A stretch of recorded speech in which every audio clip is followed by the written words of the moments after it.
Monday,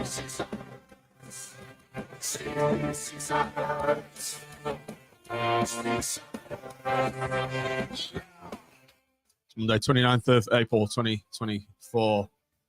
And in this evening's final reaction show of the season, we mull over what could have been as Blackpool fall at the final hurdle.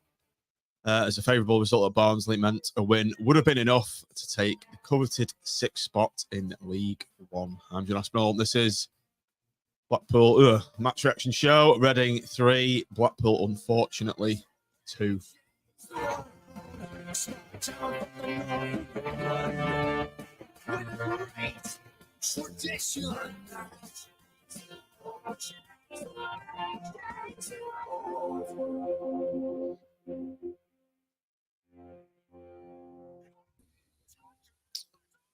Good evening, everybody. Welcome back to CSAM's podcast, last reaction show of the League One 23-24 season. In the studio panel this evening are Tim, Nick and Mitch. We all went to Reading on Saturday.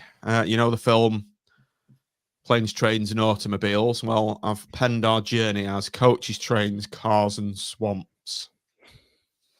Mitch, you decided to take what can only be described as a scenic route from your car park to the ground. You didn't go the actual way it told you. You decided to go off-road a bit, didn't you? I did. I decided to go and explore the liminal spaces of Reading, the sort of in-between spaces that are, you know, difficult to categorise. Tim's licking his lips at that word. You out-Timismed him straight away. And it was an interesting experience. It was probably the highlight of the day. I saw some deer within about 500 yards of the stadium. I saw a sewage works, and I got stuck between said sewage works and two very fetid-looking rivers. Not really sure how to progress and had to turn back and do what I should have done, is follow everybody else on the standard route to the stadium. But hey ho, on reflection, I should have stayed there. Two Timisms in there, Tim. Bettered as well.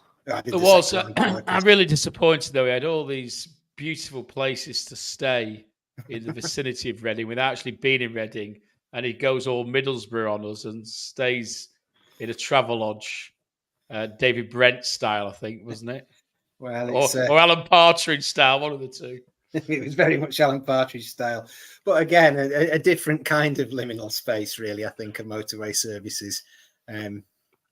For all my life, I've stopped at motorway services and wondered who stays in those hotels. And now I know the answer. It's me. You could have stayed in Henley. You could have stayed in... We went to Marlow. We went to Marlow on our way, and that was beautiful as well. As I told you, Tim, I actually bought a sandwich for the first time in my life from Pret, because that was the sandwich shop at the services, and I think that's more than enough culture for me for the next 6 months. Brie and apple, was it? No, it was a cheese and pickle. You can't. As you said on the other day, you could take the lad out of the north, but not the north out of the lad. Exactly. Well, I went on the £20 coach from the kind of laid on by the club with Eddie and a mate, a few of the kids. So yeah, it was kind of a blast from the past, because that's how I always used to go to away games. You know, my early teens, late teens, that kind of thing. It was an experience anyway. But I think the good thing about going to coach is you don't have to worry about parking, and that's a particularly troublesome place to park, isn't it, Nick and Tim?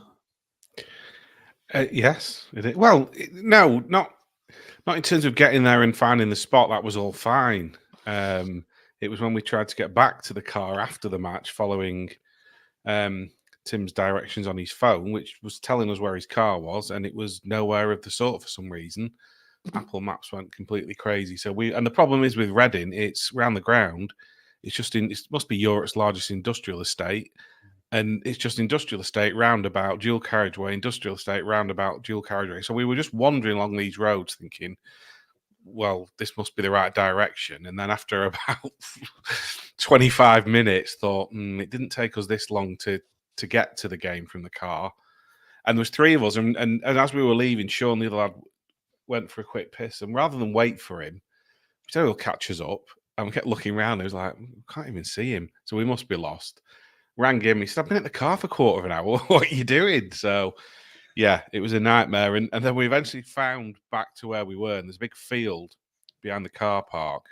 And I thought, we'll cut across there and it'll save us about 10 minutes. So we went across. By this time, it was a good probably 40 minutes after the game had finished. So much for leaving early to get away quick and beat the traffic. We're all gone. We get across this field and then there's just a ditch. I was like, I cannot believe it. You had your own thread on AVFTT about this. Yes, you two, didn't you? yes, we did. Yeah, not sure how interested people would be in it, but it was just like, well, that's the icing on the cake because we could have jumped across it. But similar to what you saw, Mitch, it wasn't like a nice crystal clear stream. It looked like you'd need some sort of injections if you put your foot in it. So we decided not to do that and mess ourselves up for the next 5 hours in Tim's car. Or however long it ended up being, because 7 probably, man. Yeah, there was a few pit stops on the way trying to find charging stations as we rapidly ran out of range. We found one at a Volvo dealership and pulled in, and they promptly started to lock the gates and informed us it was closing, so couldn't use that. Another one that was so slow we sacked it off, not realising that what was to come. Found another one when we were really getting low, and it was on the wrong side of the motorway, so we couldn't use that. And then eventually found one in a pub car park, and waiting for that to trickle charge while we had a well, even then it was meant to be a certain speed because somebody else was on it. It was one of these ones that halved the speed, so it was like you say, it was virtually a trickle charge when it should have actually been all right. So. Yeah. To say we had a little bit of misfortune there. God, that's just what you need, isn't it? After yeah. Well, on the way down, Blackpool lose 3-2. It was absolutely seamless on the way down, and we not only that, but we said we're there that early. We've been to the. I think you saw the thing. We went to the Porsche garage for a piss. Oh yeah, they were bragging with their pictures from the Porsche garage. Is that normally where canapes and stuff? Is that normally where you would stop to go to the toilet in a Porsche garage? That would never cross my mind. You would, Mitch. It's Tim you're talking about. It was the car, and my lad was going, "Oh, I need a wee, Dad." I wouldn't go, "Oh, look, there's a Porsche garage. We'll go there." It was so he could charge up. Okay. While we were. Well, yeah. So you go on the charge, so then you can go in and have a coffee and whatever. So, but then we were really early. It was a breeze. It really easy on the way down. Stopped at an EC. Quick stop for a charge. And then we go to Marlow, and we pull up in Marlow. We just park somewhere random, and we're right opposite the Thames and this really nice pub, weren't we, Nick? Which had a nice pint for an hour. A pub that was open just after 10 in the morning as well. So everything had gone swimmingly, and then we go to the game, and we go 1-0 up, and we're 5th in the league, and it all went wrong. And then the gods conspired against us. Let's move on to the starting 11 then. We've filled 9 minutes with some top-level football analysis there. Did someone say Alan Partridge? Someone made a Partridge reference earlier. It was Mr. H. He said, "I really made me laugh. Very Northern Digital. What is the very best part of a coach?" When you need a piss, the bog. Oh, the bog on the coach. Jesus Christ, you should have seen it. Grim. Let's not go there. Slightly overflowing, was it? Yes. Suffice to say, when I had to use it, I was probably the person that made it overflow. But leave that one there. Right, we all got into the ground. This was the team sheet. Grimshaw, Husband, Pennington, Byers, Joseph, Carey, Dembele, Coulson, Beasley, Ekpiteta, Hamilton on the bench, O'Donnell, Gabriel, Norburn, Morgan, Virtue, Casey, and this player called Emerson. Obviously, Mitch, no room for Shane Lavery, obviously injured. Had you heard of this Emerson youngster at all, or was it a complete No, I've heard of him. I mean, he scored a hat trick, I think, in his last game for the whatever age group it was he was playing in. And I can remember. I think we signed him from somewhere. I don't really know much about him. I don't really remember seeing him in a youth game or anything like that. But yeah, I mean, Lavs is obviously injured again. Quelle surprise. And I mean, the lineup sort of picked itself, didn't it? I mean, Yeah. with the exception of the, Hamilton Gabriel thing, and CJ actually did play pretty well against Barnsley. And if Lavs wasn't fit, then it kind of picked itself, doesn't it? Really? So He sounds Brazilian, doesn't he? Emerson. Yeah. It's what Zach Emerson. Emerson, expect to see you him in think the, of a Middlesbrough Brazilian, don't you? Yeah, Juninho or whoever. Lovely hair. Like you, Tim. Yeah, as I was told all those years ago. By a certain Mr. Oyston. Nick, anything to add on the team sheet at all? Not really. Like they said, it sort of picks itself, really, doesn't it? With Lavery being out injured as well. I think Kouassi is injured as well, isn't he? So, he didn't make the bench. Yeah, the rest of it pretty much picks itself. You could say maybe Gabriel ahead of CJ, but to be fair, CJ had a decent game against Barnsley, or a decent hour or so.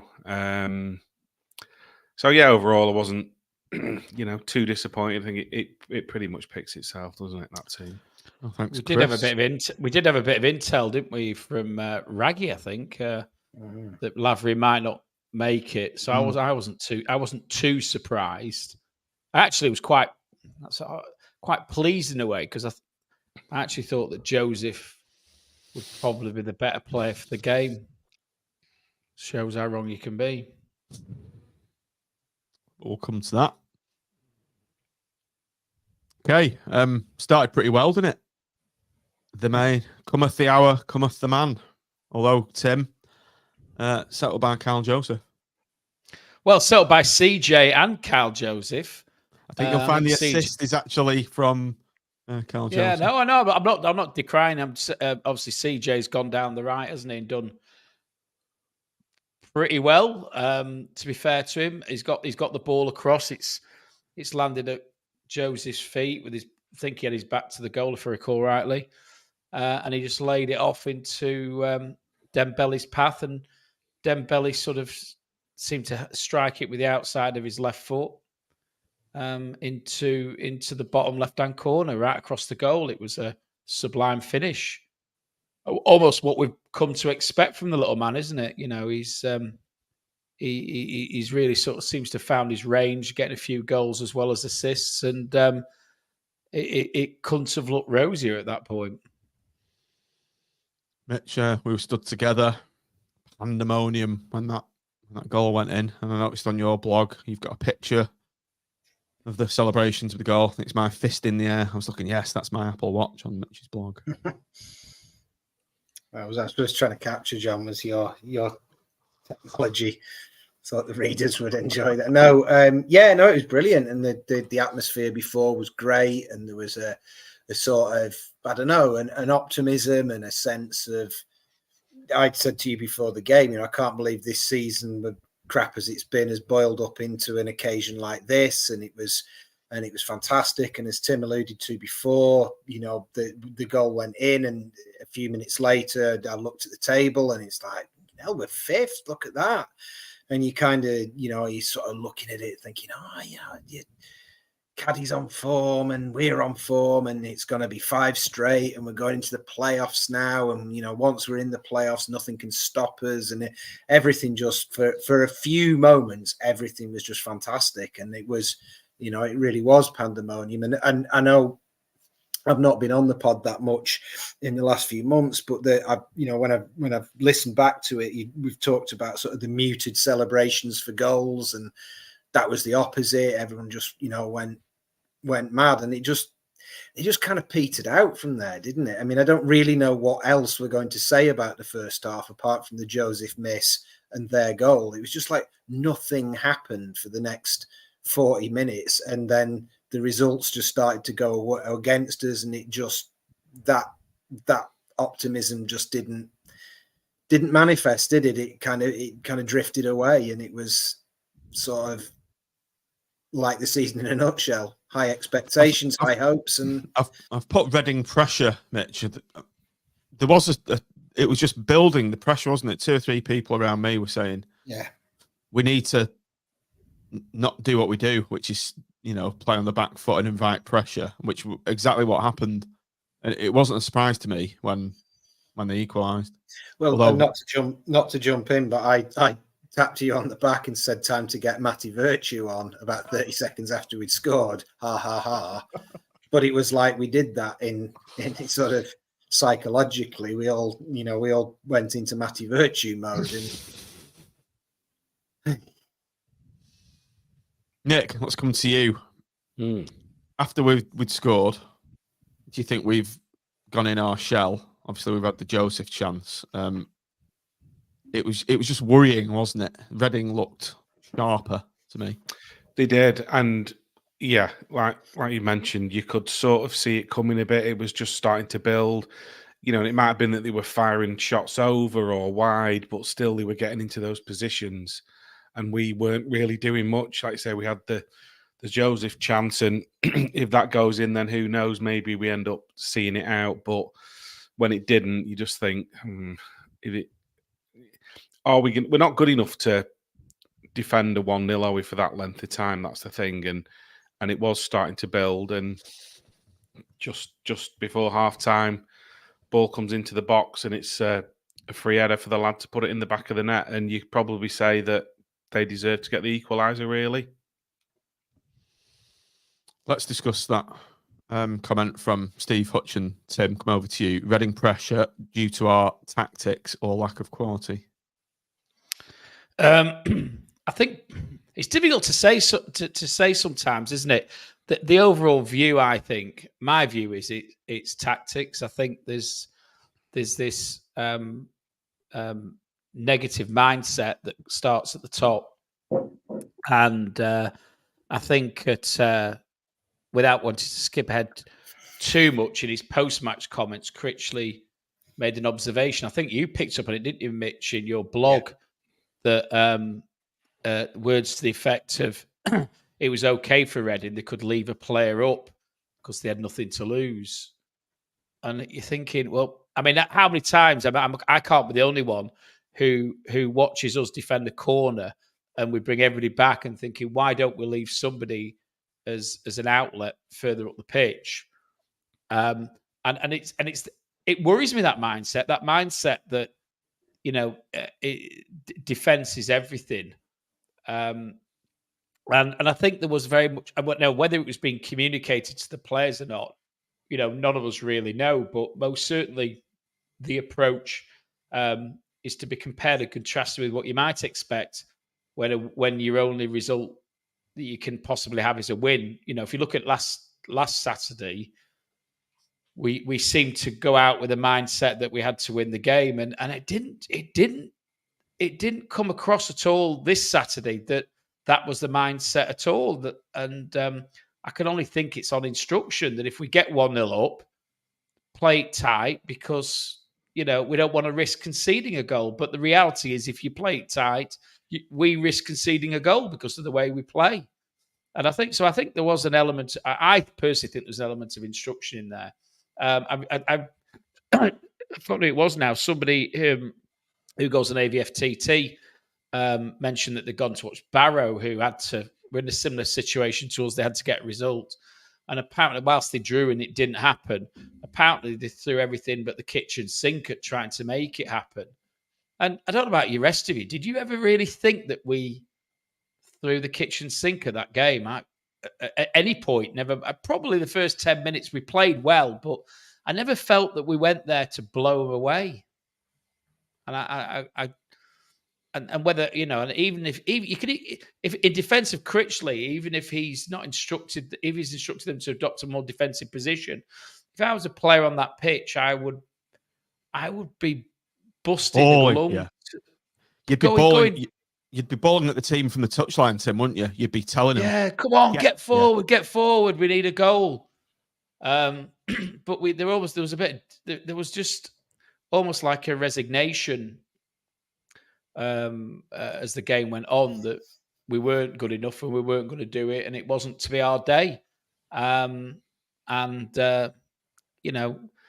not too disappointed, because I just don't think we're good enough this season anyway. But talk about an opportunity where opportunity knocks and we're not there. We're not knocking at the door. We're not even anywhere near the door to knock it. It was an insipid attempt at winning the game for me. It was took it, and so we've gone from having what was a great start to the day to just thinking what if. It's always about what if, isn't it? And if you don't give it your best shot, you'll never know what might have happened. But I don't think we gave it our best shot from the moment we scored. There was another interesting thing I picked up that he said before the game when he was talking about the Barnsley game, and I think the question was something like, Neil, you must have been pleased with the attacking endeavour they showed against Barnsley or something. He sort of said, yeah. I mean, I'd said to the players that attack is the best form of defence, fine. But then he kind of caught himself and he went, but obviously sensible attack. You don't want to just be giving the ball away. And it almost felt as if that after the Barnsley game, he might have sort of said to them, come on, lads, calm it down. We're taking a few risks. We left ourselves a bit open. You can see that in his mentality that the perfect game is where you have control of the ball and you don't let the opposition have a chance, because you move it around. And that, for me, the Barnsley game was one of our best performances of the season. Certainly the 70 minutes. I wasn't really that arsed about the last 20 minutes. We won it. We won it by blowing them away, getting too far in front, and we held on. Fine, great. And you can see him sort of, his version of why did we let that game slip was because we didn't attack sensibly enough. And it was almost like we'd gone back into that, right, let's not do it. Right, lads, let's not do anything silly. Let's not play any silly passes. Let's not give the ball away. Let's make sure. And we'd gone back into that way that we've played, for most of the season. That's been a real problem playing like that. I think Nick We won the possession wars, though. Oh, yeah, of course. Yeah. 52, was it? 52-48. Possession wars. Close. We nearly lost it. Just before we go on about the Reading equaliser, Nick, Cal Joseph has had a great chance to put us 2-0 up. Fine margins, isn't it? That goes in. 2-0 up, the complexion of the game changes, and he does it knock the stuffing out of Reading. However, on our podcast patrons group, there's quite a few people saying it was a gilt-edged chance he should have scored, but from down our end you couldn't really see. But on the replay, I don't think it was that as much of a sitter, really. He had a lot of pressure from the defender, and I think he's got his shot away quite well. I think his keeper's just made a good save, really. Yeah, I think, and it's just where he is at the moment, though, isn't it? I think if he's in form and confident, then maybe it goes in. But I wouldn't say it was gilt-edged, and he absolutely has to. The keeper did kind of come out and make a save, and I just think he's not playing with confidence, is he? And I think the longer it goes on, the more that probably plays on your mind, the more you snatch at chances. And yeah, if that goes in, then maybe we do see it out. But it didn't. And then, from then on, we were never really in it, were we? We seemed to go into our shell, and we're not good enough to see games out like that. And yeah, like I said, I think it was a deserved equaliser. I mean, he had a lot of space to put the cross in, and then the guy had a lot of space to put the header in as well. So it was poor defensively from us, I have to say. Grimmy had no chance with it either. But yeah, going back to the Critch comment, I picked it up in Mitch's blog as well, and it's obviously a mentality thing, isn't it? It makes it sound like, oh, they played the keeper up front as well. They played fly goalie. It's they weren't being gung ho particularly and crazy. They're just trying to win the game, which it's a bit worrying when that's the mindset of the manager, that doing that is some sort of crazy way of playing football where you're going to lose more than you win. yeah, it's a bit of a strange one for me. I wish we'd play players up front a bit more and try and win games because we're not good enough to see them out, unfortunately. Who's the lad who was managing? He was at MK Dons, then he went to Swansea, and I think he's gone to Southampton. I can't remember his name. Russell Martin. Russell Martin, yeah. You get the feeling that Critchley would just like to play Russell Martin teams every week because they play it the right way, which is the way that he likes to play, and that sort of playing against teams that kick the ball hard up front at a big man, or teams that leave people up, or it's just not. I don't know. It's like you say, it's worrying that that's a mentality because there's nothing particularly out of the ordinary, did you? I don't think anybody would have watched that game and gone, flipping heck, they were like Brazil 1970 or something. Yeah, that's the thing. They just just played crazy, off. is it? And Smith, I thought Smith, who played up front for me, I thought he looked decent. He was mobile, he was strong, but he wasn't mind-blowing. It wasn't like kind of, oh, God, how do you deal with him? He was just a competent League One striker. And the two wingers, I mean, like when we played Peterborough, they really knocked it about beautifully. And you could see that Peterborough could blow some teams away. Reading weren't in the same class as Peterborough in terms of the football they played. They were quite good, they were probably better than the league position, but they weren't special. No.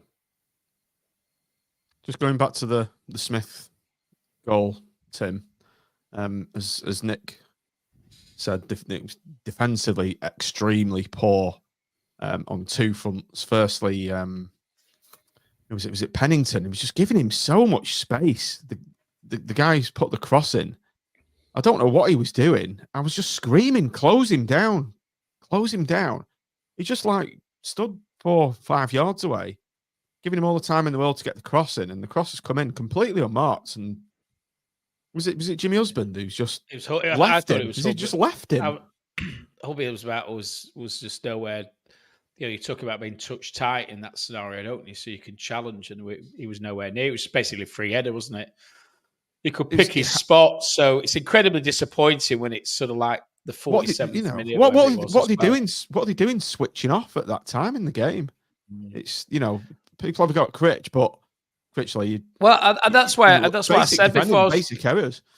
I was trying to be fair to Critchley in that the players all over the pitch. To me, you didn't see anything like the leadership or the approach that we took just the Saturday before, and it's like this Jekyll and Hyde performance that you get out of this team, where they can do it, and if they really want to, but they don't seem to have an ability to do it consistently.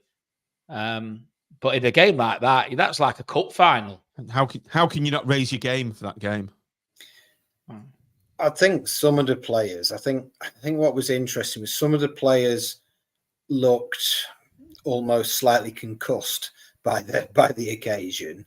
It wasn't like Hubby to be sort of so flat-footed. I mean, I think he'd stepped out and then just kind of ended up on his heels and just couldn't get back in. It was like he was frozen. But some of the other players looked almost a bit too wound up. Like Coulson was snatching at everything and he was kind of running like a maniac, but not really running anywhere, as if he was kind of wound up. CJ sort of had one of his sort of disappear into his shell games when sort of fell over all over the place. And even Byers didn't look like his usual self. And, I kind of all the players we've got, Byers, or all the players we started, Byers is the one with that little bit of attitude and that little bit of swagger about him. And even he didn't really look like himself. He looked kind of tense and nervous, and he was misplacing a few passes. And, when he had a shot, he didn't catch it right. And I suppose it's easy to read that they can't be arsed into it, but at the same time, it was almost like some of them were a bit too wound up by it, and that doesn't work either. Okay, into the second half then. Well, before we do that, John, so we were starving at half time, so you have to go outside to get a bite to eat. To be fair, it was expensive but quite nice. So I'm waxing lyrical in the queue about CJ. Well, not the waxing lyrical, but in a negative way, saying you could tell whether he's going to play within the first 5 or 10 minutes. And if it's one of them days, you might as well hook him off straight away. And it's true, isn't it? You read CJ, you generally have a bit of a, he was involved in the goal, but after that, he did his Houdini act. The time when he fell over his own feet in front of us, I think it was the time to hook him, Tim, if you remember. Well, yeah, that was the second half, so I didn't know that at that point. I don't think. I think it's fair to say he didn't improve in the second half. Anyway, so I'm in the queue, and I'm forgot I was chatting to now, but I was giving it plenty, and I get this tap on the shoulder, and I go, this 6'3" black lad says, "Oh, that's my brother you're talking about." So I just happened to be stood in the queue next to CJ's brother. So I'm thinking, oh my God, what's he heard me say? But he just said, oh, I've heard it all, and I agree with you. He says I'm his biggest critic, and I'd take him off as well. So That's what he said. Obviously knows his football. Oh, knows his football. It wasn't CJ's day, was it? It wasn't his day. No, and that's basically the point I was saying. Like I was actually saying, look, he should take him off now, but he won't because that's not what Critchley does. But you'd almost say go Gabriel for the whole second half, or switch him, do something, switch him to the left, do whatever you're going to do, but don't just keep ploughing the same furrow of repeat, and nothing happening, and nothing was happening for him. So, and listen, he was great the week before, so I don't disagree that he was right to start. But so it was quite amusing at half time. That, to be fair, he did have that one in the second half where he went into the box. I think Caddy slipped him a couple of times, like when they were playing towards us, and he went into the box, and it looked like he'd been brought down.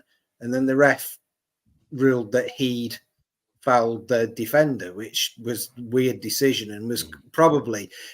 I think it's easy to, we've not had a season that's made us happy, so we're probably going to spend most of the pod moaning about the performance, the players, the tactics, the recruitment and stuff. But that ref was crap. That ref was crap, and both of their goals came from fouls that I thought should have been given for us. Certainly the first one, and I think the second one. And there was a shout there for a penalty that from CJ's run that he didn't just not give, but he gave completely the other way. And there was an element of that a little bit. We started the second half all right. We played all right for 10, 15 minutes in the second half. The atmosphere got up again. We didn't really make any great chances that I can remember, but we played all right. But yeah, I wasn't impressed with that ref at all.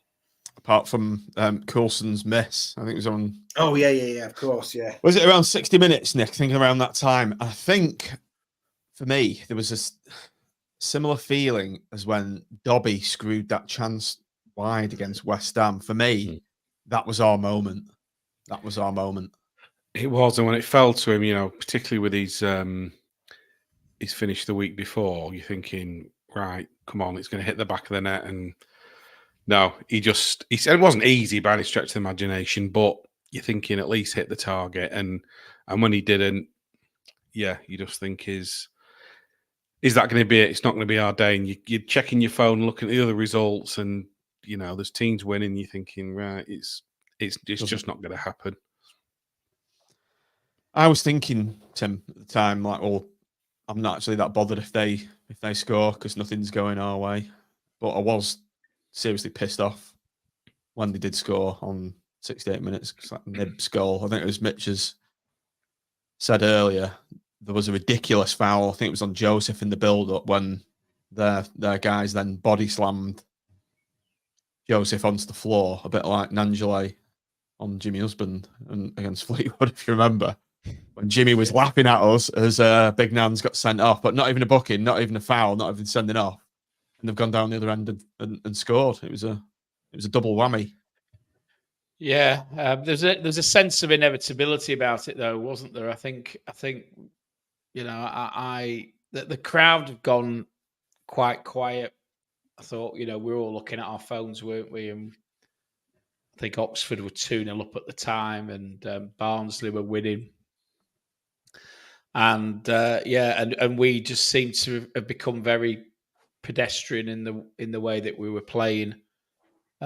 Things didn't seem to be going right, as you've spoken about with the Coulson chance, and I was almost resigned to that goal coming at some point, and it sort of encapsulated the frustrations of our season on every single level, didn't it? With the not getting the rub of the green with the ref. I can't quite recall what happened from there, but I think they just run. They sort of just seemed to cut us with a knife through butter, didn't they? And then, to be fair, it was a half decent finish, but again, it comes back to, I think there was an element of resignation around the team, around the fan base, even at that point, about where this was going. But it shouldn't have been like that, Tim. As no, it shouldn't. No, it shouldn't. Yeah, but it was even before that goal. Look at that. Where is the bollocks away from home? No one puts their hands up and digs in and drags the team along.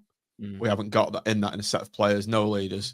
Certainly doesn't come from the bench, does it? Critchley's just stood there with his arms folded. Oswald's are there piddling about their iPads. But I think that's what I noticed on the sideline as well. That Critch seemed to have his hand in his pockets. Didn't see much animation. Although, ironically, somebody said that on the Reading forums or something, they were commenting that he was one of the most animated managers they'd had there all year. But I mean, I'm trying not to look through too negative a slant from it, but I didn't see that. I didn't see him. He most certainly didn't go any Steve Evans or anything like that, did he? With screaming from the touchline. I didn't see that animation myself, and I didn't see the animation from any players on the pitch. To be honest, I thought Dembele was doing a bit, but he looked like he was 2 seconds ahead of the rest of the team in what he was trying to do. And I think we were unfortunate that all the players surrounding him had an off day. So you had he put CJ through, didn't he? I think that was one of the ones where he tripped over his own feet. But I think it was indecision that caused that. I don't think he knew what he wanted to do, and there was another one that he was thinking about what to do, and it ended up rolling into touch while he was still thinking about it. So we seem to be riddled with that. To be honest, Joseph had an appalling second half for me, and Beasley was nothing like the player that we saw last week, where you start to think, well, maybe he is a bit better than I thought he was, but he was back to what very ineffectual. And I think the problem for Dembele was when you've got 3 of them underperforming like that, it's very, very difficult. You can't do it all yourself. And so when he's trying stuff, it's just not coming off. I thought for the most part he was trying to do the right thing and play the right balls, but they were tuned in a different frequency, weren't they? Yeah, the littlest player on the pitch was trying to drag us single-handedly back into that game and try and get him over the line, but he can't do it all on his own. Mitch, let's talk about subs, because I was having a conversation with Ben around me like 60, 61, 62 minutes. We needed to change it then. As Tim said, Joseph was having an absolute nightmare. CJ was having one of his games. All right, we didn't have many options on the bench, but that was the time to change it for me. And lo and behold, they've scored again. And that's when he changes it. Once again, these substitutions are the wrong subs at the wrong time, and he's scared to make a change in a game at any point other than 70-odd minutes. Well, it's just, I mean, it's one of them, isn't it, where, I mean, how many times do you talk about it? I think last time I was on, has he made subs how many times this season has he made a sub that's made a positive impact on the game? 2, 3, not many times.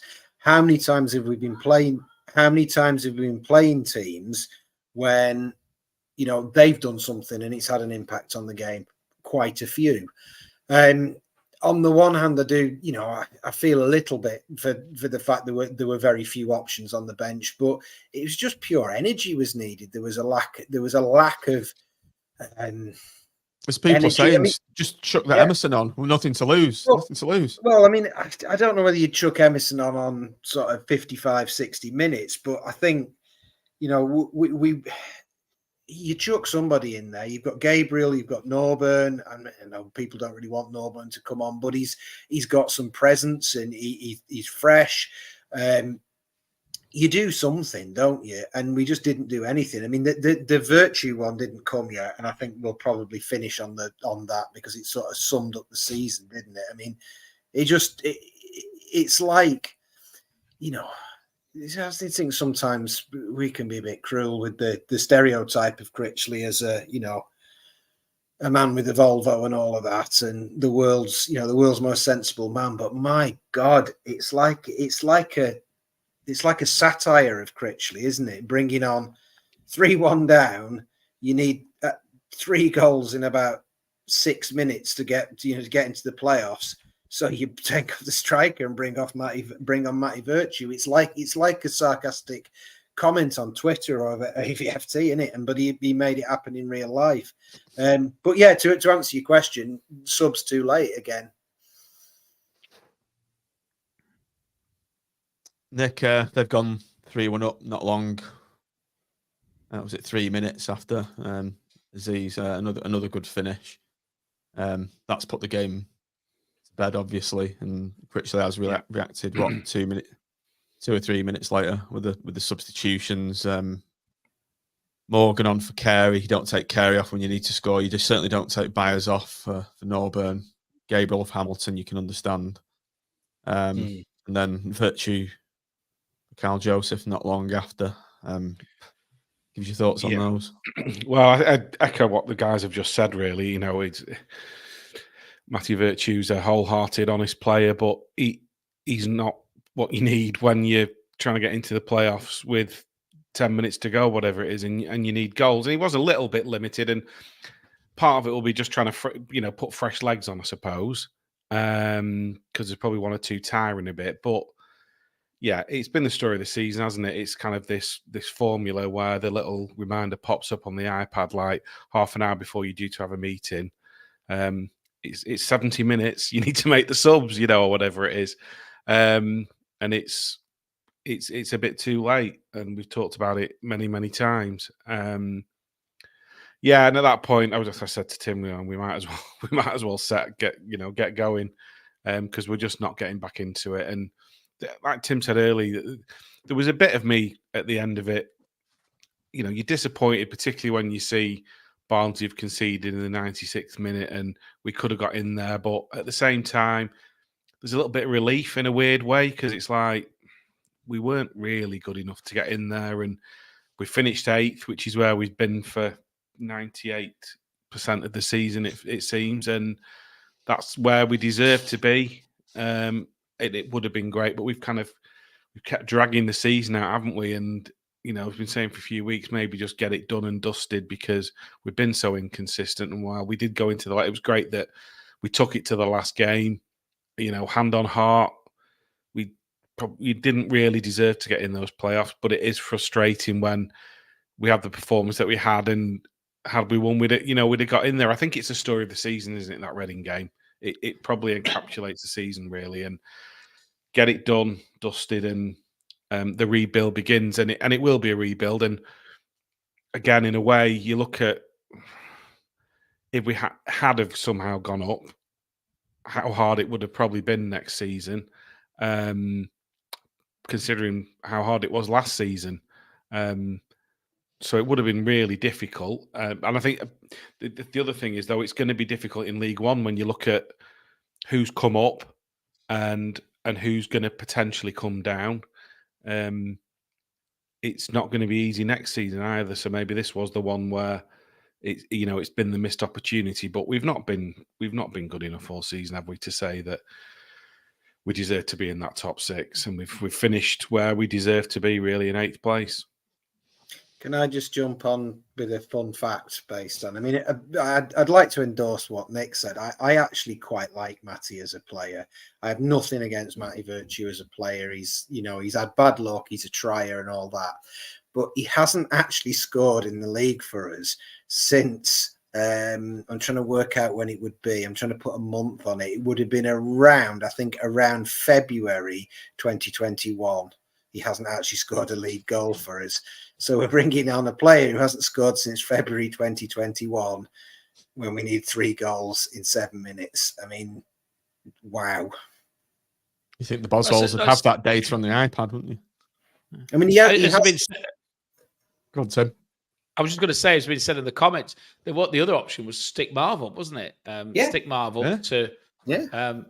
But I mean, I still can't get why not give Emerson a go for 10 or 15 minutes if it's nothing else, because I think Joseph was dead in his feet anyway. Yeah. Just fresh legs, and who knows, the confidence of youth, the recklessness sometimes is probably what we needed, not a player who's going to play in a system and stick to the system. And we wanted something maverick.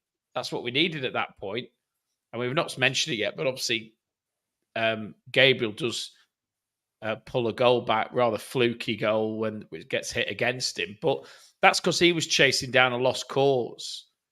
And he seemed to show a little bit more urgency and desire than a lot of those around him, and most certainly more desire than seems to be coming from the touchline.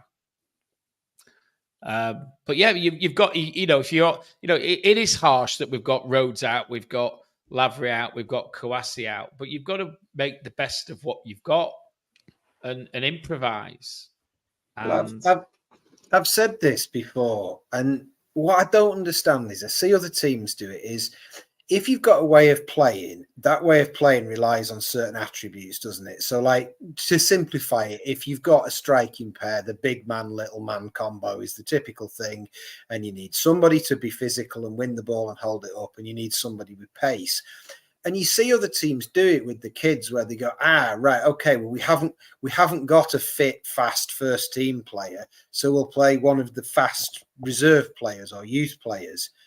And we never, ever seem to do that. We never seem to go, okay, well, this is the next best thing in terms of the attributes available, so we'll play that player. It's like there's some kind of force field around the young players that we can't possibly ever play them because they're, I don't know. I don't really get it, Like I don't want to drag up bringing playing Connolly at wing back at the beginning of the season, but we played Connolly at wing back. We didn't try Jack Moore. He's probably in terms of the way that the ratings of the players that come out of the youth setup itself. Jack Moore is probably our most highly rated internal player, even more so than Apter. But we didn't even think about playing him at wing back when he can deliver a really good ball. I mean, I'm not saying he's ready. I'm not saying he's perfect, but we played a fundamentally unsuited player, and the season ends with this using a fundamentally unsuited player to try and do a desperate rescue act on it, because God forbid we take the risk of playing a young player. And I don't get it. And I think something you said, Tim, there when you said the recklessness of youth, is that part of the problem? Is it because they don't quite do what they're told? Is it because they run around and they don't, they spoil the shape or whatever? Because it always strikes me when you watch us that matters more than anything, is shape and discipline above sort of instinctiveness and incisiveness. Yeah, he doesn't like that, does he? Actually, well, yeah, recklessness was probably the wrong word, really, but it is. It's almost. It felt like it was a very apt word to me, Tim. Yeah, no, but it reckless seems that you should be doing something you shouldn't be doing. But really, it's football is all about doing things that out of the ordinary and look at Dembele. Yeah, I mean that's it, isn't it? It's about it's about expression. It's about a moment of magic and something like that. And all I was really trying to say was that a young player maybe just doesn't feel constrained by the system in the same way that maybe an established player has got used to it, and he'll do something that is a bit maverick and might just create a bit of space, might just get you that goal that's needed. But when it's been said in the chat there, he's England under 18. We signed him for Brighton for money. So Brighton have got one of the best youth setups going, haven't they? From what I know, they're very, very well established. And it, I remember Rooney being played as a 16-year-old, just thrown in there. Their lad Ferguson, they've and chucked it doesn't matter which, 18. There's plenty even at the top level. Ferguson chucked a load of kids in, didn't he? At one stage, and look what they did. With the Beckhams and the Butts and the Nevilles. They were like 17 and 18 when he was blooding them. Maybe Critchley's the secret love child of Alan Hansen. It could be. Yeah, he don't win anything with kids. But there seems to, there's a certain irony in it from the point of view that he was the under-21 manager at Liverpool. So you think he'd be all over youth, wouldn't you? And giving youth a chance and realizing what they can do. But he seems scared of it, hence the reason Apter goes back to, if he's going to get rid of Dale, the obvious thing was to bring, not to leave Apter out on loan and bring Apter back. And I think as the season's gone on, that decision, either not to keep Dale or if we're going to get rid of Dale, not to bring in a replacement, is looking an extremely poor one to me. But again, it's about, I don't think he trusts Apter. It wouldn't surprise me if he don't give him a game next season. We didn't, Tim. He didn't trust Dembele until November. No, we played Oakley Booth before him, didn't he, at Fleetwood? If you remember. Jesus Christ. Can you imagine at what planet is Oakley Booth get a game ahead of Dembele or any of the midfielders in our team? Never mind, just in Neil's Volvo world. That's what world, Tim. And it wasn't the only game he gave him. He'd given him 2 or 3 before that, and he'd been equally ineffective in those. I think that was the last game he played, wasn't it, Oakley Booth, the Fleetwood one? He was shocking. But he just seems to operate on a completely different level to everybody else in the way that, it's like, this. I'm not want to bang on at CJ, but he plays CJ when he won't bring him off when he's having a nightmare. But other players don't get a game, and Casey doesn't get a game, and Lyons don't get a game, and Gabriel, who looks like he's now going to be leaving, doesn't get a game, and that others just seem to be an automatic shooting. Yeah. For someone who has a record of coaching youngsters, our record of playing kids at Blackpool is piss poor. That's from Daffer Dill. 100%. Yeah, it's all smoke and mirrors. This, frankly, bullshit that Critchley brings through youth players and relying as an for youth players. Bollocks. It's just pure bollocks. If I can be bothered, I'm going to look up how many of the dev squad kids he's given game to in his whatever he's had, his 100 and what will it be now? It'll be 3 full seasons and a bit, so it'll be 135 games or something, compared to how many Dobby played in his 6 games. And I reckon it won't be that far off. It won't be that far off. And it's I don't know, it's frustrating me now because it's part of I've said this before on the podcast. I'm not that bothered if Sadler goes and spends 5 million quid on players. I'm not that bothered. What I do want, in terms of the vision we were given when he took the club over, what I do want is I want to see us developing players. I want us to see us taking the risk with those players. I want us to see us finding out about those players. And I'm getting fed up of going every pre-season, seeing a few kids thinking, yeah, they look decent. And I know pre-season's a totally different kettle of fish than league football, but thinking, yeah, they look decent. They look all right. And they're never making the bench. They're never really getting a chance. And, maybe seeing them in a Tin Pot Cup game for 45 minutes or something, if you're lucky.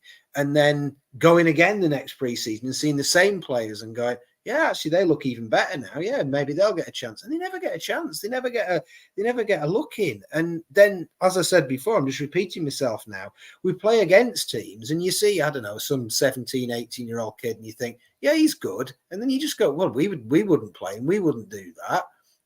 And this youth setup we've got, I mean, we're not Chelsea or something in terms of the quality of our youth setup. But he's actually done all right. You know, we got to the semi-finals of the finals of the whatever it was of the semis, wasn't it, of the FA Youth Cup.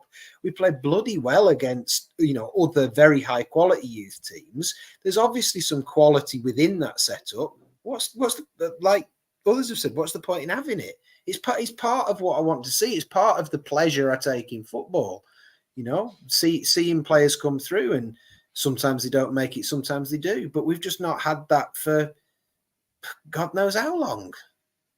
Well, it's like I go back and I remember like Trevor Sinclair playing as a 16-year-old. Listen, he wasn't brilliant at the beginning. Paul Stewart as well. These players by 18 and 19 had played probably 40 or 50 times for us, and then we sold them. We made money out of them. Well, you can list that Billy Eyre group. You can list them on and on and on, can't you? You can go Sinclair, you can go Mark Bonner, Chris Beach, Neil Mitchell, Andy Gauk, Alan Wright. Not all of them were great, but he put a functional team together and he took risks on young players. He can keep going. That's just the tip of the iceberg. There's more than that, and we just don't do it. Why not? Critchley has more badges than a Boy Scout, but that means nothing if you are as meek as a meerkat. He will not take risks. Rinse and repeat next season. So the season's gone now. It's over.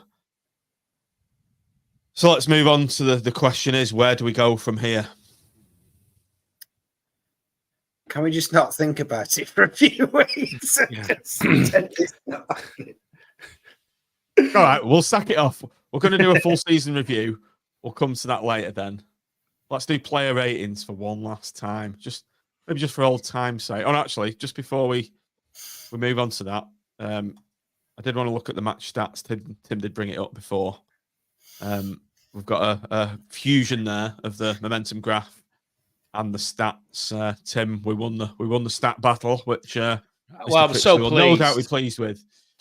Yeah, I think if we had a first division league table on possession, we would have got promoted, and all the best teams control the possession, as Neil's told us. So funny how half the games we win, we've got less than 50%, if not slightly more than that. But yeah, I mean, it's again, it's a story of our season, isn't it? Control the possession and do bugger all with it. Reading have less, but have nearly double the number of shots as ours, and 3 times as many big chances, whatever big chances are if they aren't the goals. Their expected goals is over 2.5 hours. But I generally think the iPad boys and Neil will actually be saying, but we had the possession, we should have won. I generally think that will be their thought process, because I've heard him spout it at the end of games. I've heard the Chuckle brothers spout it when speaking to Raggy, with Boswell's speaking to Raggy and them lot when they were confronted after the Fleetwood game, and all they were on about was the possession stats, and it's just the biggest load of nonsense I've ever heard in my life. We're actually only 10th, Tim, in the possession table. I've just looked it up. Wow. Yeah. That does surprise me. Yeah. Boswell's will not like 52.4%, whereas Peterborough are the possession kings with 62.2%, Bolton with 59.6%, and Portsmouth with 58.6%. So that it does rather speak, I suppose, to the fact that teams who have possession do quite well. But we're not. It's where you have your possession as well, though, isn't it? Yeah. It's where you have your possession. If you actually broke down our possession as to how much was in our own half and how much is in the opposition's half, ours is probably 80% in our half and 20% in the opposition's half, which is, verging on pointless.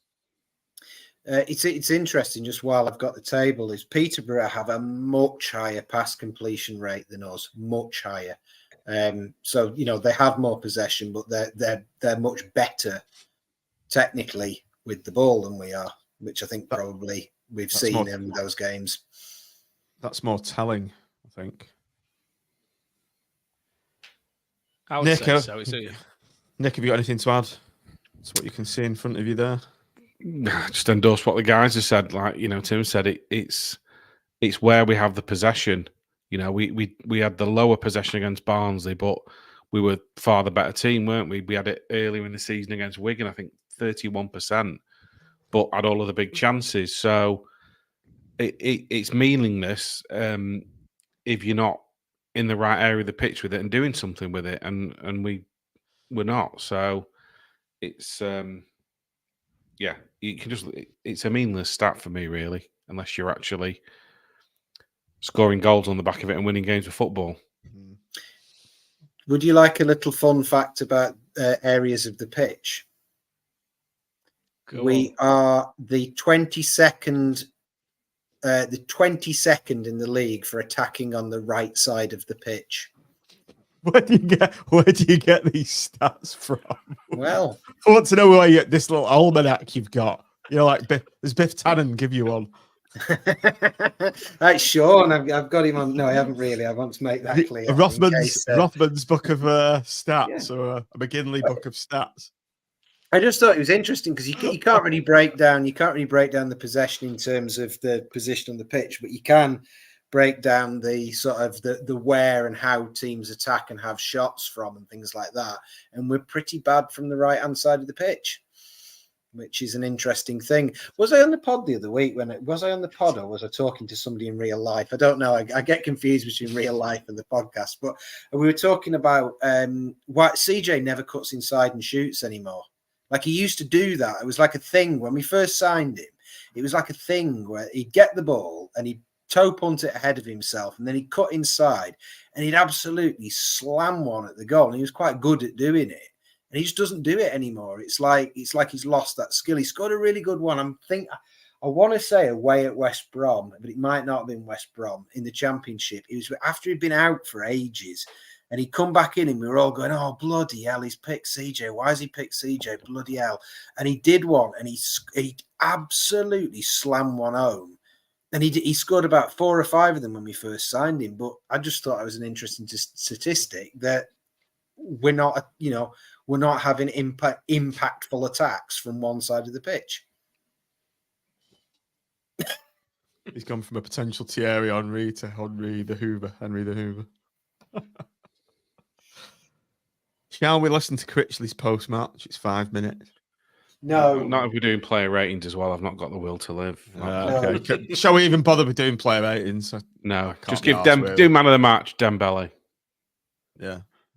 Let's talk about Dembele, man of the match. Obviously, what a miss it's going to be when Dembele goes. He obviously will go. He's destined for a lot bigger and better things than Blackpool under Neil Critchley, no doubt. I'm sure we'll see him in the Championship next season. And if Aramoko, you are listening to this, thank you very much for playing for Blackpool this season. It's been an absolute pleasure to see you play football and the way we all want to see football played. And he will be sorely, sorely missed and almost irreplaceable.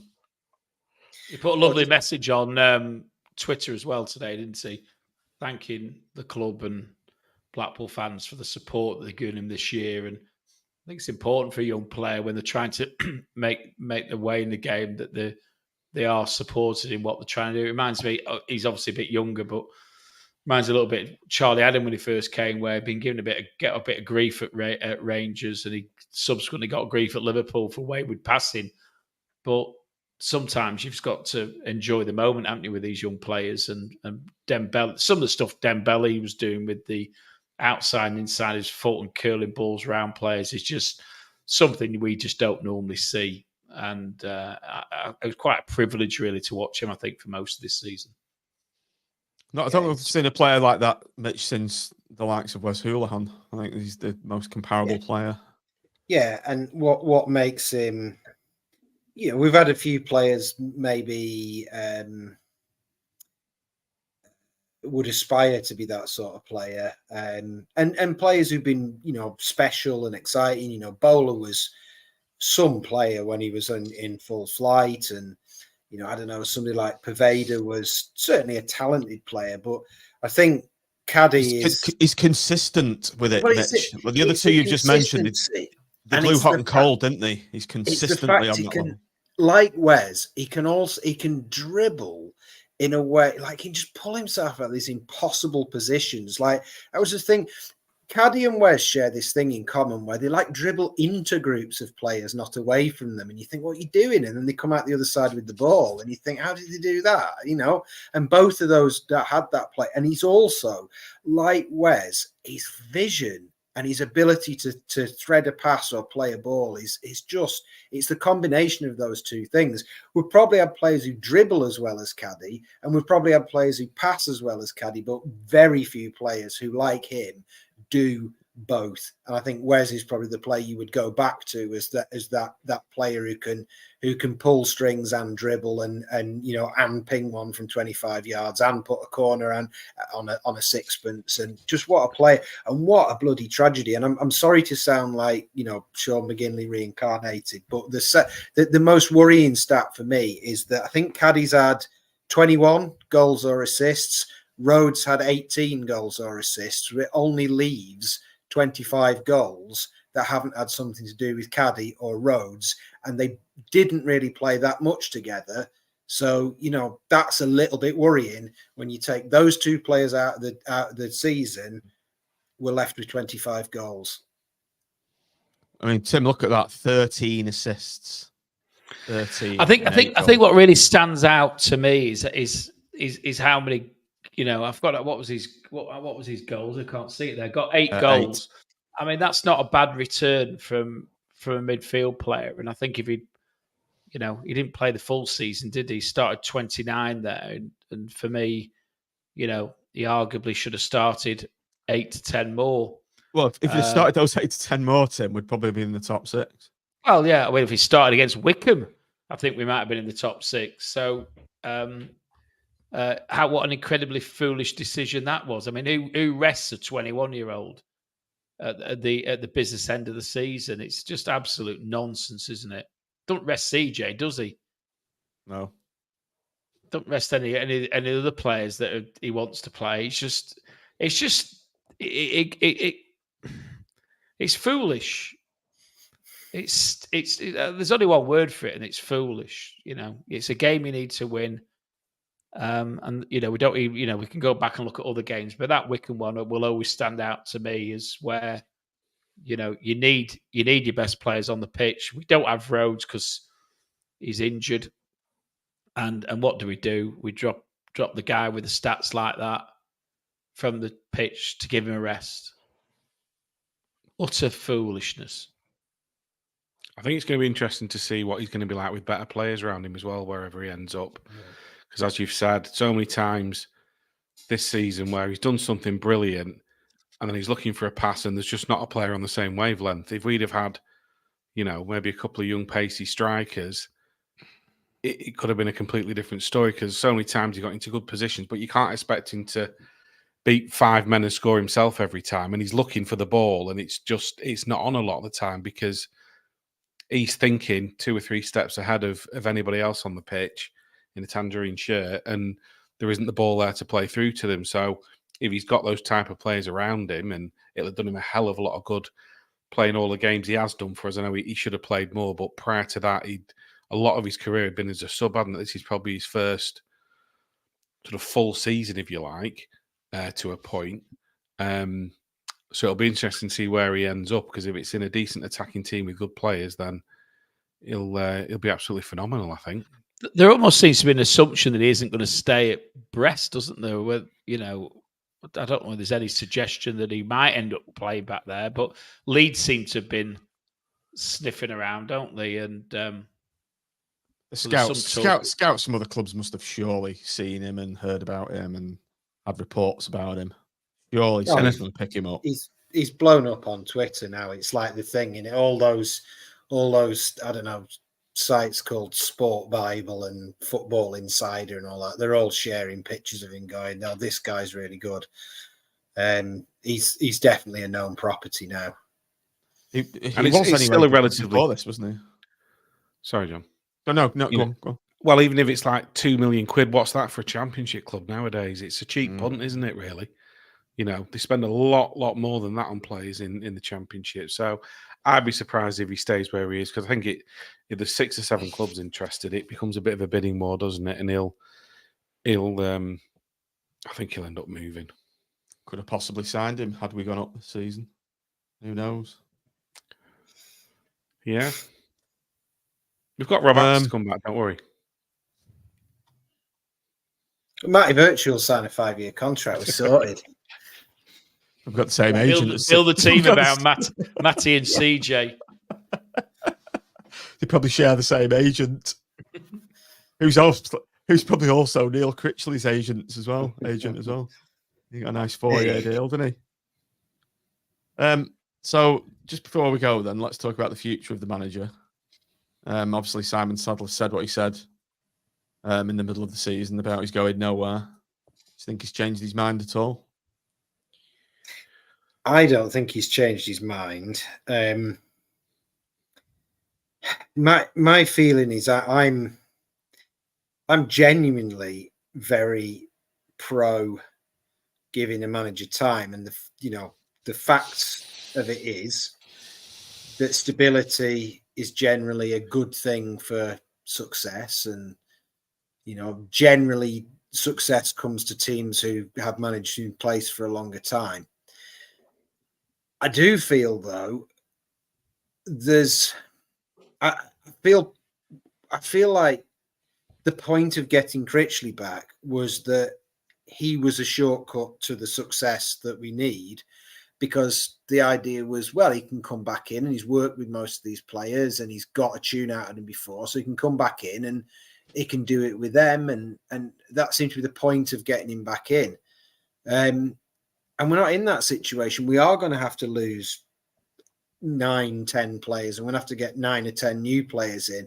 And a large part of me just goes, well, why does Critchley get that chance to rebuild? Why does he get that chance to rebuild when every other manager that Sadler's appointed has actually had a very short tenure and, has barely had 2 transfer windows to do it? Why does Critchley seem to get more rope than everybody else? And I know, okay, you go, well, because he finished 8th and Grayson had us 14th or whatever, or he finished 8th and Appleton had us in the relegation zone. But if you look at 2 things that the club have said very clearly at the beginning of the season that I think they're on record saying, we've got a top 6 budget, or that was certainly intimated. We haven't finished in the top 6. So the performance then is below par. Grayson, I'm not saying Grayson was a brilliant manager when he taken up, but Grayson had quite a few challenges when he first came into the club. He didn't really have a first summer. That wasn't done very well. And then he had a January transfer window. He didn't really get time to bed in those players, and he was gone within about 1 game, I think, of the window closing. Appleton didn't even get really to use the players that we got in his January window after a similarly sort of botched summer. So just part of me is just like, I don't get why Critch gets all these chances.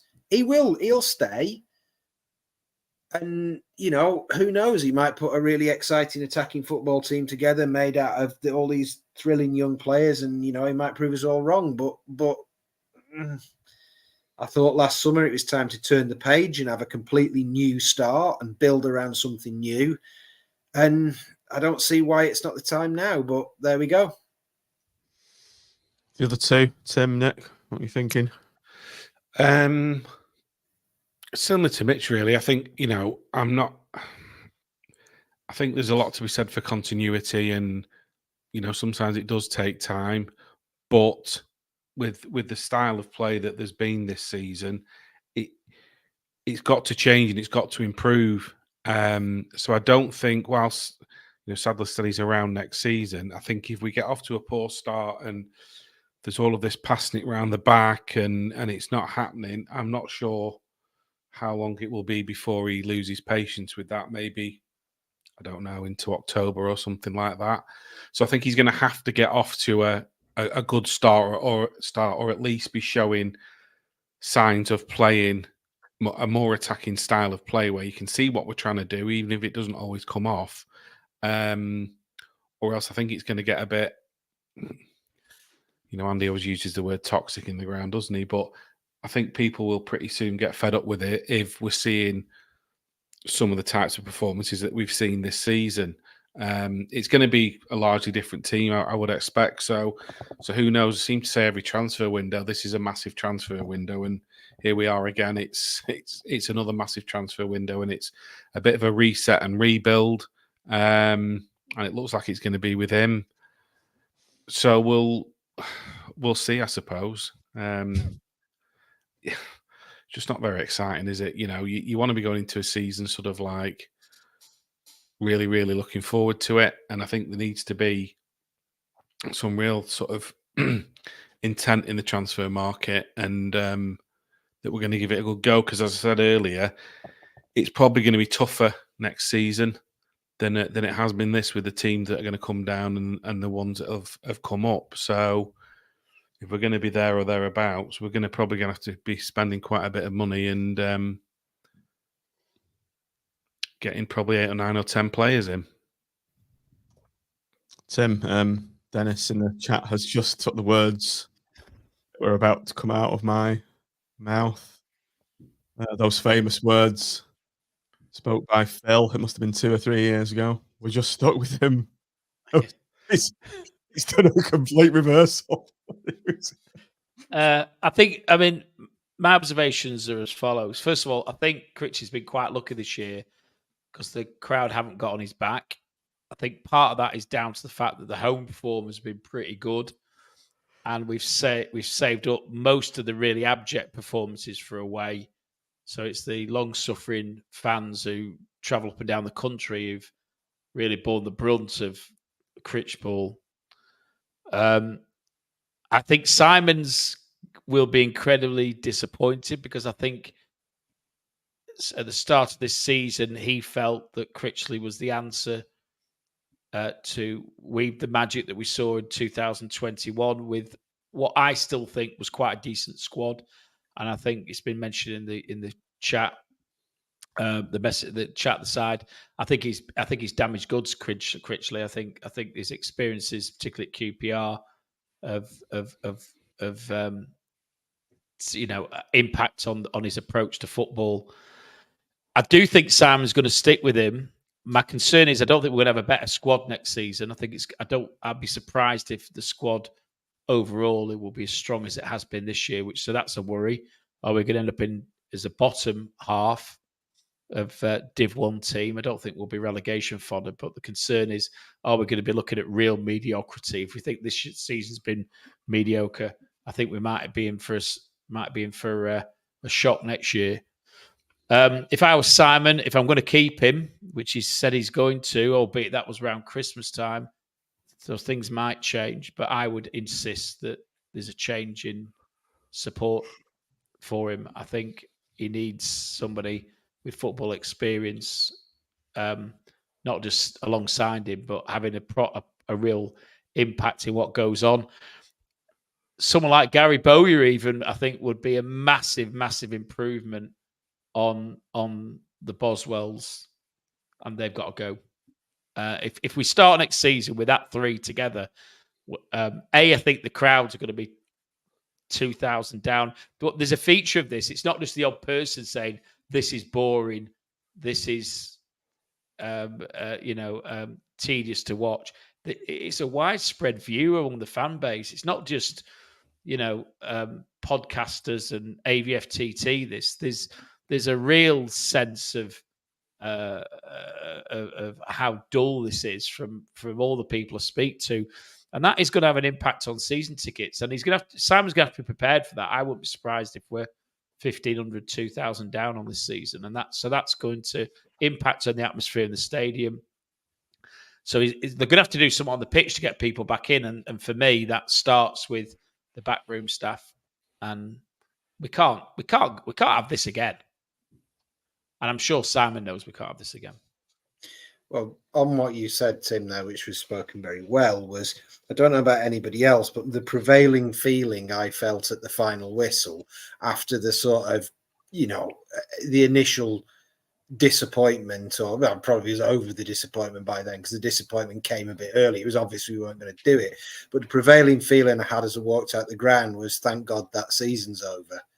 And, you know, I've been there on the last day of the season in other seasons, and not necessarily seasons where we've even done, you know, that well. I remember, do you remember when we beat Bristol with Steve McMahon? We hammered them 5-1. And I was there on the last day there. It was a nice sunny day. And I remember feeling really sad that the football season was over. There's no more football now for 6 weeks, 8 weeks. I'm going to really miss it. And this season, I just thought, well, the final whistle went. Thank God it's over. I don't have to go for 8 weeks. Yep. And I mean, I'm an idiot. I'll get my season ticket next year because I'm an idiot, and lots of us are idiots, and we will get our season tickets. But there will be people thinking, why am I going to spend 300 quid on something that prevailing sense when it finishes is, thank God that's over. I can do something else. You know, I'll pick my games. I'll go match by match. I won't. You know, I'll see how it goes. You know, see if it's the same. And that, I don't think I'm alone in that. And, you know, I've felt like that on seasons when we've gone down, or, you know, when Nigel Worthington was the manager and we went down or something. And, you know, you think, oh, thank God that's over. But to feel like that when you've actually on paper had an okay season and been challenging, to feel like that, it's not right. At least we'll have more fisting. But yeah, absolutely agree. It's, yeah, thank God it's over. We'll breathe a sigh of relief. Actually enjoy our Saturdays now. I'll not be depressed. I'm not negative. I'm enthusiastic. I love football. I go and I don't even mind that some of the players aren't very good. I was trying to see the best in them, and you know, it's just not been enjoyable. It just feels like the play. It just feels stifled, doesn't it? That's the word for me, stifled. And Tim used a word before, which I think was sums up the season in a single word, which was pedestrian. That Melody Ince was pretty dull. He was, Mike. You're right. That's a bit, yeah. And Clark. Ooh, I exclude Clark because we didn't really watch him, did we? So, as was Appleton both times around. Was it as bad as Appleton? Was it as bad as Appleton? Well, Appleton the second time round, actually, I think if Appleton had stayed for the rest of that season, I generally think we wouldn't have gone down last year. Mm. I agree. Worthington was worse, yeah. Steve, yeah, I agree. Worthington was. But as Mitch said, Worthington didn't finish 8th, but the fact that we're thinking about the team when we could have got the playoffs on the last game of the season, that's how dull it is. It's just dull. Somebody referred to as Mavis Wilton earlier on in the which. But for our younger viewers, they may not know. I don't really know. Right, Nick's just said he needs to drop soon. So do I. I'm actually starting to yawn. I think we've done this to death, haven't we? That's a fitting note to finish on, isn't it, John? You yawning. Right, season done. Yeah. What more can we say? Get Gaz back, sorted, done. Let's go. Player manager. Yeah. Get Jerry back. Yeah. Oh God, I wish. Any closing thoughts, gents? Play a little music. Just we need something to ignite the enthusiasm because it's definitely had the water poured on it this year, hasn't it? So let's hope there's something that's going to make us give it another. You know, we've obviously got England to think about, haven't we, for a few weeks with the international managerial equivalent of Critchley at the helm. Well, I've said this. The main hope is that when Gareth moves to wherever he's going, the FA go, well, we need a because Southgate hadn't done a lot in club football, had he? So, but they're looking for a well qualified and compliant, skilled coach to step in. It's the perfect fit. He's a perfect man. Get him in, Critchley for England. It's the only way. It's the only way. Yeah, let's play. We don't win the Euros because that's the only way we'll be getting rid of Critch, isn't it? And then the whole nation can enjoy, coming off number 9, Harry Kane. Going on number 17, Matthew Virtue. We need a goal, a 2-1 down to Brazil with 3 minutes to go. Oh God! Right, we're going to leave it now. Yeah, thanks for kind words, everyone. From Richard there and for everyone else. Yeah, all that has to be said is thanks for watching throughout the season. Thanks for downloading everything. Do subscribe if you're watching on YouTube. Do give us 5-star ratings if you're on Apple Podcasts and all that. And thanks for watching. And up the pool. Up the pool. Come on, boys. Thank God it's over. Thank God it's over.